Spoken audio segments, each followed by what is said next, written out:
Last week, during a high level security meeting in Singapore, America's Defense Secretary Pete Hegseth made a direct pointed request to Australia Deputy Prime Minister Richard Marles. Boost your defense spending to 3.5% of your national income and do it as soon as possible. This wasn't a casual suggestion over coffee.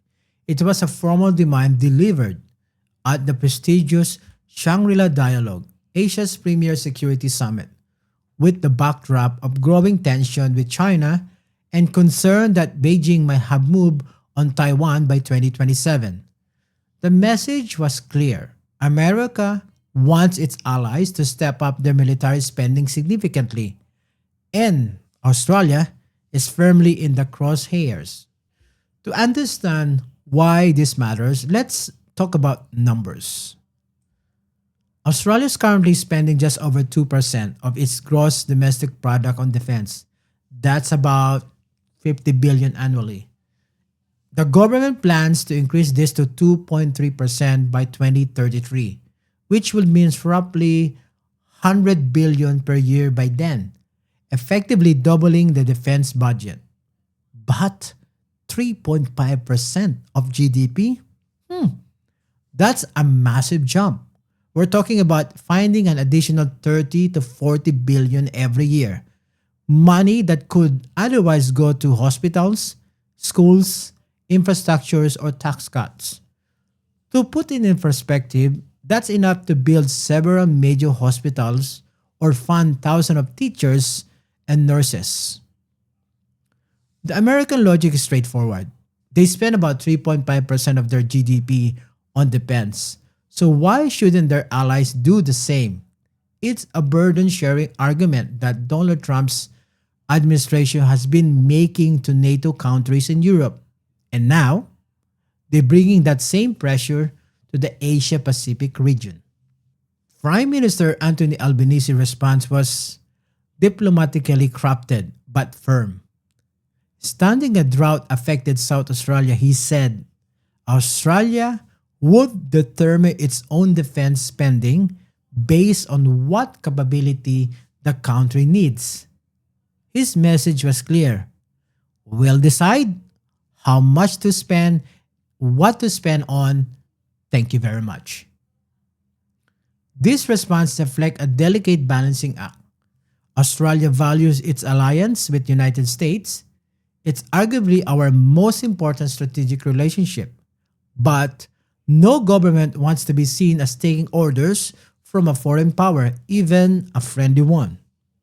The optics matter enormously in domestic politics. Assistant Foreign Minister Matt Thistlethwaite reinforced this message, emphasizing that Australia is already increasing defense spending substantially and making a major investments through the AUKUS partnership with the US and UK for nuclear-powered submarines. The political response has been predictably split along party lines, but with some interesting nuances. The coalition opposition, led by figures like Shadow Finance Minister James Patterson, argue that Australia should increase defense spending, but not because America asked to. This frame it as being in Australia's national interest, pointing to assessments from respected defense figures like former Defense Minister Kim Bizzell and former Chief of Defense Force Sir Angus Houston, who have long argued for higher spending. However, even the coalition is being careful. During the recent election campaign, they promised to increase defense spending to 2.5% of GDP, but jumping to 3.5% would require funding billion more in budget already under pressure. The crossbench offered perhaps the most interesting perspectives. Senator Jackie Lambie, with her military background, focuses on a critical issue: defense waste. We waste so much money in defense procurement, she argued, pointing to the submarine program where 4 billion so far has been spent without any scrap of bloody steel sitting in the harbor yet ready to go. This hits a fundamental problem.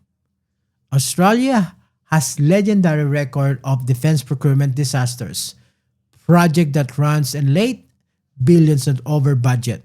Simply throwing more money at a broken system might not solve the underlying capabilities problem. Underlying this entire debate is the elephant in the room, China.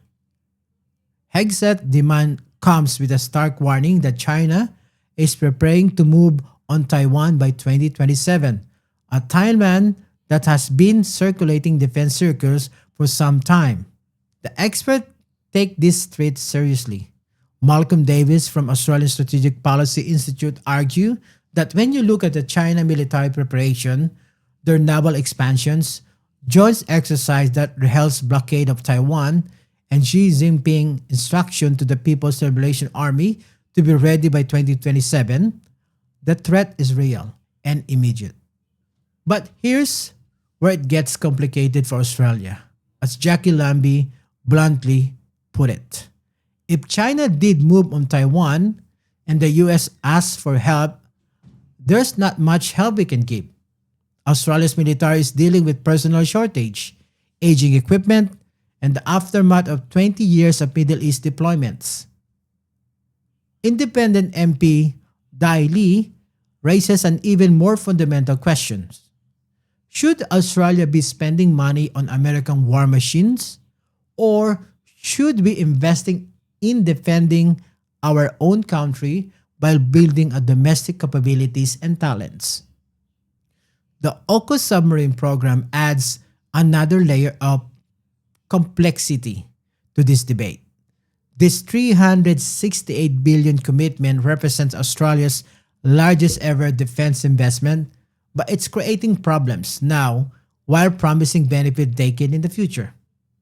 Peter Jennings, a former senior Defense Department official, argued that AUKUS costs are hollowing out current defense force capability because the government is making savings elsewhere to pay for the future submarines. It's like maxing out your credit card to buy a house while letting your current home fall into disrepair. This creates a strategic vulnerability. Australia might have world-class submarine in 2040s, but what about the supposed crisis point of 2027? The math doesn't add up if the immediate threat is as serious as claim. Perhaps the most important issue isn't the money, it's the principle. Should allies be able to dictate how much countries spend on defense? This goes to the heart of sovereignty and the nature of Australia-US alliance. Green spokesperson Sarah Hanson Young put it as starkly. Donald Trump is not our president. Her party argues that Australia should be more independent in its defense and foreign policy, particularly given the unpredictability of Trump's administration. Independent MP Zali Steagall makes a more nuanced point. National security isn't just about military hardware. It includes climate resilience, cybersecurity, and economic security. Spending billions more on tanks and planes might not address Australia's more pressing security challenges. Here's the uncomfortable truth. Australia probably can't quickly scale up to 3.5% of GDP even if we wanted to. The defense industry has limited capacity to absorb a massive spending increases. There are skill shortage, supply constraint, and institutional barriers that money alone can solve overnight. The personal crisis is particularly acute. Australia's military is struggling to recruit and retain people. Throwing money at the equipment is pointless if there aren't enough trained personnel to operate and maintain it. Former Defense Minister Joel Fitzgibbon makes this point. Before spending significantly more, taxpayers deserve a confidence that the money will be spent well and efficiently. Australia's track record on large defense projects doesn't inspire confidence. The American request puts Australia in a difficult position, saying no risk damaging the alliance relationship at a time when regional tensions are escalating. Saying yes means finding tens of billions of dollars annually while potentially signaling that Australia's sovereignty is negotiable. The most likely outcome is compromise. Australia will probably increase defense spending beyond the current 2.3% target, but not immediately to 3.5%. The government will frame any increases are being driven by Australia's strategic assessment rather than American pressure. But this debate reveals deeper question about Australia's place in the globe. Are we a junior partner who takes instruction from Washington? Or are we a middle power capable of making our own strategic decision? Can we balance alliance loyalty with national independence? The conversation about defense spending percentage is really a conversation about what kind of country Australia wants to be. In other words, where great power competition is intensifying, that's perhaps the most important question of all. The conversation about defense spending percentage is really a conversation about what kind of country Australia wants to be. In a world where great power competition is intensifying, that's perhaps the most important question of all.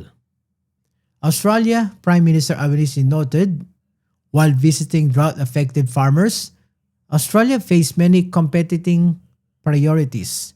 Defense is important, but also are healthcare, education, infrastructure, and climate resilience. Getting the balance right will define Australia's future in the ways that go far beyond military capabilities.